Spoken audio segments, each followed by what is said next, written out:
नमस्कार and welcome you world affairs. मैं हूं प्रशांत धवन। नाउ ये बात अब कंफर्म हो चुकी है, यूएसए ने शूट डाउन कर दिया है चाइना का मिलिट्री बलून, चाइना का स्पाई मिलिट्री बलून जो यूएसए की धरती के ऊपर उड़ रहा था। और यहाँ पे आप देख पाओगे ये वीडियो है, ये वीडियो दुनिया भर में वायरल हो चुकी है। चाइना में लोग इसकी आलोचना कर रहे हैं, ताइवान, यूएसए, जापान जैसे देशों में लोग तालियां बजा रहे हैं। इवन इंडिया में मैं देख रहा था लोग सेलिब्रेट कर रहे हैं कि चाइना को एक प्रॉपर रिस्पांस दिया गया। नहीं तो देखिए जो हो रहा था ना, बहुत अजीब। चाइना का जो ये मिलिट्री स्पाई बलून है, ये यूएसए के एयर स्पेस को वॉयलेट करके यूएसए के आगे निकलने वाला था, मगर लास्ट मोमेंट पर जो बाइडेन ने ऑर्डर दिए, यूएसए ने अपना अत्याधुनिक F-22 रैप्टर यूज किया। जी हाँ, F-22 रैप्टर।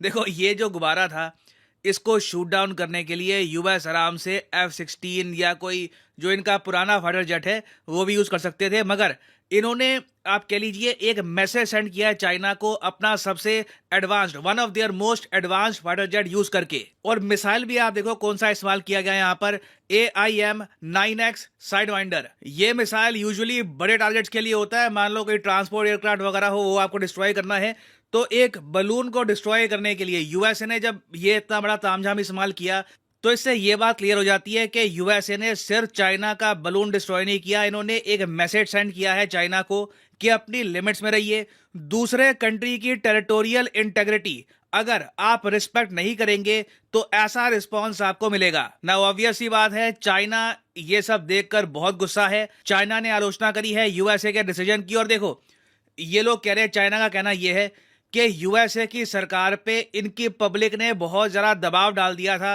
कि रिएक्शन करो, रिएक्ट करो, और तब जाकर यूएसए ने ये स्टेप लिया है। नहीं तो चाइना के हिसाब से एक सिविलियन बलून को इस तरीके से डिस्ट्रॉय करने की आवश्यकता नहीं थी। नाउ यूएसए पर जो बाइडेन पे इन पर्टिकुलर क्या प्रेशर था, समझाता हूं आपको।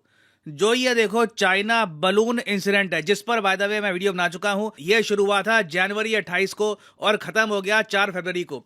जनवरी 28 को क्या होता है कि चाइना से उड़ा हुआ एक बलून ये यूएस की बॉर्डर के अंदर आ जाता है। नहीं तो देखो ये जो बलून है, ये चाइना के हिसाब से, मैं चाइना का वर्जन आपको बता रहा हूं, चाइना के हिसाब से वेदर को स्टडी करने के लिए, मौसम को स्टडी करने के लिए इन्होंने रिलीज किया था आज से कई महीनों पहले। तो धीरे धीरे ये जो बलून है ये जापान के ऊपर उड़ा, फिर उसके बाद पैसिफिक ओशन के ऊपर गया, फिर कनाडा के ऊपर से जाकर 28 फरवरी को इसने एंटर कर दिया था यूएसए की टेरिटरी को। और यूएसए में देखो कई लोगों ने ये बोलना स्टार्ट कर दिया कि ये बलून चाइना इस्तेमाल करेगा जासूसी करने के लिए। ये चाइना पहले कई देशों के साथ कर चुका है। यूएसए की पब्लिक ने जो बाइडेन की आलोचना करनी स्टार्ट कर दी, ये कहकर कि देखो जापान के साथ भी चाइना ने सेम काम किया था। जी हाँ, जापान का जो कोस्टल एरिया है वहां पर भी सेम टाइप का जो बलून है ये 2020 में देखा गया था।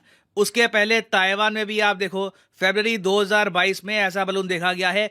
इवन इंडियन बॉर्डर के पास 2019 में रिपोर्ट किया गया था कि चाइना ऐसे बलून का इस्तेमाल करता है बॉर्डर के आसपास का डेटा इकट्ठा करने के लिए। और हर जगह आप देखोगे इस बलून का साइज ऑलमोस्ट सेम होता है। एक 27 मीटर के डायमीटर का यहाँ पे आप देख पाओगे ये बलून है, और नीचे इसके यहाँ पे लगा होगा एक इक्विपमेंट। इस इक्विपमेंट से चाइना फोटोज खींच सकता है, जो जियो स्ट्रेटेजिक लोकेशन है ये सेंड कर सकता है बीजिंग में। और उसके अलावा हमें पता नहीं है कि चाइना और कौन सा सीक्रेट इक्विपमेंट यहाँ पर इस्तेमाल करता है। अब जब ऐसा गुब्बारा पूरे यूएसए पे उड़ेगा ना, तो लोगों ने मीम्स बनानी स्टार्ट कर दी है। फॉर एग्जाम्पल यहाँ पे आप देख पाओगे कई लोगों ने ये कहा कि चाइना ने नए टाइप की बीमारी भेज दी है यूएसए में। कई लोग तो ये कह रहे थे कि जो बाइडेन पैसे लेते हैं चाइना से, और कई लोगों ने इस टाइप की वीडियो मीम बनाई जहां पर जो बाइडेन लड़खड़ा रहे हैं और ये जो चाइना का गुब्बारा है ये लगातार जो बाइडेन को धक्के दे रहा है।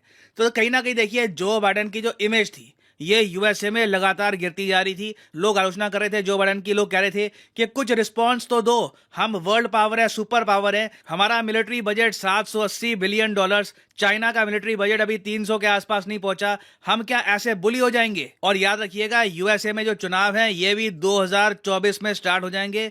जो प्रेसिडेंशियल कैंपेन्स हैं इसी साल आप देखोगे स्टार्ट होने वाले हैं। डोनाल्ड ट्रंप ऑलरेडी एक्टिव हो चुके हैं। तो जो बाइडेन पे प्रेशर था कि मैं ऐसा ना दिखूं कि जी मैं बहुत ज्यादा सॉफ्ट हूं चाइना पर, तो इसलिए फाइनली जो बाइडेन ने कहा कि हमें एक रिस्पांस देना होगा, नहीं तो बाकी क्वाड कंट्रीज कहेंगी कि हमारे यहाँ तो बॉर्डर का इशू है ना।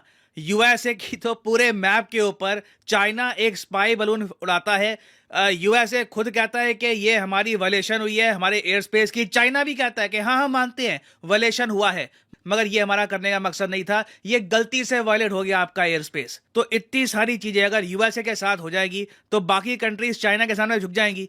तो इन दी एंड क्या होता है कि जब ये गुब्बारा जो एंटर हुआ था यूएसए के नॉर्थ से, देखो यहां से ये जो एरिया है, यहां से इस गुब्बारे की एंट्री हुई, पूरे यूएसए के जो आप कह लीजिए सेंट्रल रीजन है, वहां पर जो इनकी स्टेट्स है उसको इस गुब्बारे ने कवर किया। और फिर ये जो रीजन है ना, कैरोलिना का रीजन, यहां पर जब ये गुब्बारा पहुंचा तब यूएसए ने इस गुब्बारे को शूट डाउन किया है। अब ये जो रीजन है ना कैरोलिना का, यहाँ पे 2 स्टेट्स आपको मिलेगी, नॉर्थ कैरोलिना, साउथ कैरोलिना। तो यूएसए ने कहा है कि हम लोग वेट कर रहे थे कि कब ये गुब्बारा यहां पर पहुंचे, क्योंकि पहली बात तो इस इलाके में आबादी थोड़ी सी कम है और यहाँ पर बहुत सारी वाटर बॉडीज भी है। तो कल को इस गुब्बारे को ये लोग शूट डाउन करेंगे तो जो इसका मलबा है ये सीधा पानी में गिरेगा, ये किसी सिविलियन को डैमेज नहीं करेगा। अब खैर ये तो था यूएसए का रिस्पॉन्स। चाइना देखिए इस बात को लेकर बहुत गुस्सा है। चाइना ने कहा है कि हम स्ट्रांगली डिसअप्रूव करते हैं और प्रोटेस्ट करते हैं शूट डाउन को। यूएसए ने बस अपनी मिलिट्री पावर दिखाई है एक सिविलियन गुब्बारे पर। यह चाइना का बार बार कहना है कि यह था एक सिविलियन इक्विपमेंट, यूएसए को इस तरीके से मिलिट्री एक्शन नहीं लेना चाहिए था। मगर अगेन हम क्लियरली देख सकते हैं कि चाइना को ना टेरिटोरियल इंटेग्रिटी का कॉन्सेप्ट समझ नहीं आता। इनके लिए दुनिया क्या है कि मेरी बॉर्डर बिल्कुल सिक्योर रहेगी, मगर इंडिया, यूएस, बाकी कंट्री की जो बॉर्डर है उनको मैं रिस्पेक्ट नहीं करूंगा। क्योंकि ये जो इनका रिस्पॉन्स है ना, इससे ही दिखता है कि ये लोग एक देश का एयर स्पेस वायलेट करके, क्योंकि जब ये गुब्बारा यूएसए में एंटर हो रहा था तब चाइना को पता था कि ये गुब्बारा यूएसए में आ रहा है, इन्होंने एक बार भी यूएसए को वार्निंग नहीं दी, सीधा सीधा यूएसए का एयर स्पेस वायलेट किया। कई दिनों तक इनका एयर स्पेस वायलेट करते रहे और लास्ट में अब ये कह रहे हैं कि हम जवाब देंगे। जी हाँ, चाइना कह रहा है हम जवाब देंगे। लिटरली ये कह रहे हैं कि हम इसका रिस्पांस आपको देंगे। ये ताइवान के आसपास हो सकता है या जापान के आसपास, और ये चाइना को करना पड़ेगा क्योंकि यूएसए ने ओवर रिएक्शन किया है। चाइना का कहना यह है कि अगर यूएसए का मीडिया, इनकी पब्लिक इतना जरा प्रेशर ना डालते जो बाइडेन पर, तो शायद जो बाइडेन भी ये मिलिट्री एक्शन ना लेते। अब यहाँ पे आप कहोगे चाइना रिस्पॉन्ड कैसे करेगा? मेरे हिसाब से देखिए 90% चांस है कि यूएसए के जो सी गार्डियन ड्रोन हैं जो काफी बार साउथ चाइना सी में उड़ते हैं, चाइना इनमें से किसी ना किसी एक ड्रोन को शूट डाउन कर सकता है। मुझे पता नहीं ये कब होगा, कल होगा, 3 महीने बाद, 5 महीने बाद, मगर इसके चांसेस अब बहुत बहुत ज़रा हाई हैं। क्योंकि शी जिनपिंग की जो जनता है वो भी उनसे पूछेगी कि यूएसए ने हमारा बलून इस तरीके से शूट डाउन किया, दुनिया को दिखाकर F-22 यूज करके हमें भी कहीं ना एक जवाब देना होगा। हमारी प्राइड का सवाल है। और शी जिनपिंग वैसे ही काफी प्रेशर में रहते हैं because of covid, Taiwan issue. तो चाइना को कहीं ना कहीं कुछ करके दिखाना होगा और ये करेंगे। ये मैं आपको कह सकता हूं, या तो यूएसए का ड्रोन या जापान के पास कुछ खास ड्रोन्स है नहीं, ताइवान के आसपास ये बॉम्बिंग कर चुके हैं। डेफिनेटली यूएसए का एक जो ड्रोन है ये शूट डाउन करेंगे या फिर एटलीस्ट शूट डाउन करने की कोशिश करेंगे आने वाले कुछ महीनों में। तो ये टॉपिक न्यूज में रहेगा। अभी आप अगर समझ रहे हैं कि ये कहानी अगर खत्म हो गई है, नहीं, ये हो सकता है कि शुरुआत हो एक मेजर एस्केलेशन की इन द नियर फ्यूचर, और इस पर मैं in the future updated videos लाता रहूंगा। और फाइनली यहाँ पर मैं ये भी ऐड कर दूं कि लाइफ में अगर आप एक बार प्रॉपरली एक एग्जामिनेशन की तैयारी करना चाहते हैं, घर बैठे या काम करते हुए कहीं भी, तो अनअकैडमी के क्वालिटी कोर्सेज आप परचेज कर सकते हैं at a heavy discount. Simply जाइए कमेंट सेक्शन में, यहाँ पे आपको मिलेंगे एग्जाम्स के link. For example let's say आप प्रिपेयर कर रहे हैं यूपीएससी के लिए, तो यूपीएससी के लिंक पर यहाँ पे आपको करना है क्लिक, और यहाँ पे आप कर सकते हैं परचेज यूपीएससी का कोर्स जिसके अंडर प्रीलिम्स और मेंस दोनों यहाँ पे आपके कवर होंगे।